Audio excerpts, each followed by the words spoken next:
How's it everyone, Jay here. This video expedition is part 4 of the Expanse Free Navy conflict series covering the Mars stealth naval assault on Medina Station controlled by Outer Planetary Free Navy forces, analyzing the battle and dissecting the tactics in the solar system's most strategic location between the orbits of Uranus and Neptune at the Sol Ring Gate entrance, accessing a transit network to over 1,000 other star systems. As an aside, the previous episode part 3 tactical review will be linked in the description and at the end of this video.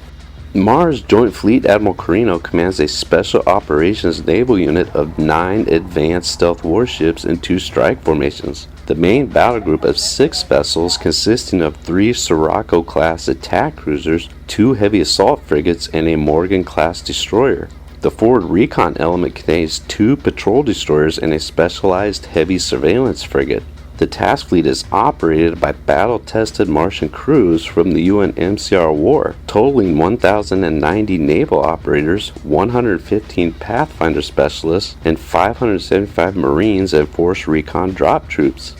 In the Expanse Universe timeline year of 2358 during Season 6 Episode 4, the Advanced Strike Armada equipped with the latest combat systems and stealth composite technology detached from the Earth-Mars Combined Fleet at Ceres Station for a 12-day fusion hard burn through Free Navy-controlled space to the combat objective of Medina Station at the center of the Sol Ring Gate network, near the edge of the solar system to eliminate Free Navy forces from the Central Hub Transit System.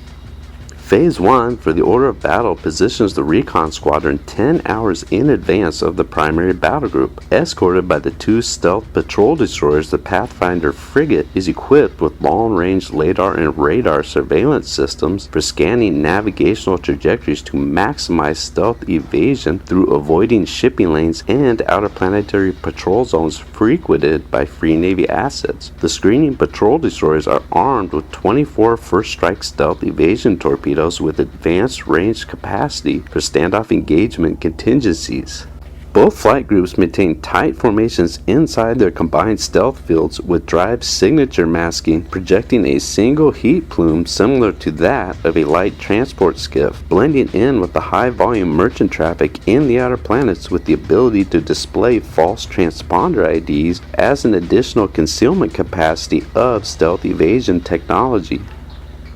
After 7 days of max acceleration past the orbit of Saturn, the strike groups flip and burn on a 120% max drive deceleration before cutting thrust approaching the orbit of Uranus, utilizing the gas giant's immense gravitational pull to help slow the ship's velocity on approach to the Sol Ring Gate entrance.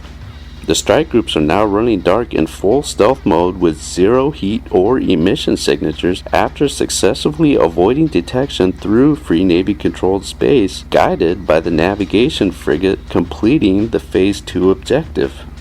The forward squadron is 6 hours ahead of the main battle group as both now approach the ring in a pincer maneuver on opposite side of the aperture's frame structure. The recon strike ships maneuvering on a direct vertical trajectory scans the ring's perimeter, locating 10 Free Navy sentry ships defending the entrance. 500 kilometers above the ring's edge, the patrol destroyers deployed 10 of the specialized stealth torpedoes, forming a specialized loiter orbit in a holding pattern as all 3 warships silently bypass the ring's edge at a 0.25% sublight velocity. On a rimward trajectory, continuing to scan for Free Navy patrol ships on the far side of the ring's orbital area of operations. 2 of the loitering torpedoes are surveillance drones monitoring the Free Navy sentry defense positions and coordinates, updating any adjustments relayed to Admiral Kirino's battle groups, with the initial scans tight beamed to the Scirocco flagship CIC from the scout frigate, now networked with the strike group's fire control centers, allocating a targeting solution for each stealth warship. Approaching on a perpendicular vector from a horizontal trajectory opposite the recon torpedo's loiter orbit, Kirino's ships are now 6 hours distance from the Sol Ring. Moving into strike formation, the battle group deploys 30 stealth surveillance probes timed to penetrate the aperture entrance moments before the stealth attack run. To maintain full stealth mode, the main battle group utilizes the ring's gravitational field to assist the ship's deceleration, shedding velocity during the 6 hours of the elongated angle of approach maneuver. Commencing 0 hours synchronized assault, the 8 first strike torpedoes activate, descending from the 6-hour orbit, neutralizing 3 Free Navy sentries on their targeting grids as the 30 stealth probes enter the ring space. The 7 remaining defense ships are quickly neutralized on the flanks from a spread of 18 additional stealth missiles launched by the Admiral's strike force. Now, on a parallel approach, the Martian ships utilize their advanced fusion cores, executing a massive 20G deceleration burn from the first sub-inertia drive systems to be actively used in a combat operation, allowing the crews to maintain consciousness, counteracting extreme G-forces that otherwise would incapacitate the crew's ability to perform the radical maneuver in less than 2,000 kilometers, even with the assistance of pressurized vac suits and gravity fluids. In addition to shedding velocity, traveling within the apogee layer's energy field distorts the drive plume signature and illumination through the inertia sling gravity-assisted loop on the far side of the ring entrance, repeating the inverted V flip and burn concealed by the inside layer's aperture field, completing the sole ring gate's entrance stealth maneuver while evading detection by Medina Station sensors. Maneuvering ahead of the battle group, the stealth surveillance probes perform a grid pattern search, scanning the million kilometers of ring space network and Medina Station, orbiting the central core hub, clearing the operational zone of any additional Free Navy defense vessels. The battle group now closes on the primary objective at 500,000 kilometers as 250 Marines and recon troops load for the initial boarding action drop while targeting the station's propulsion, defenses, and sensors with plasma torpedo volleys.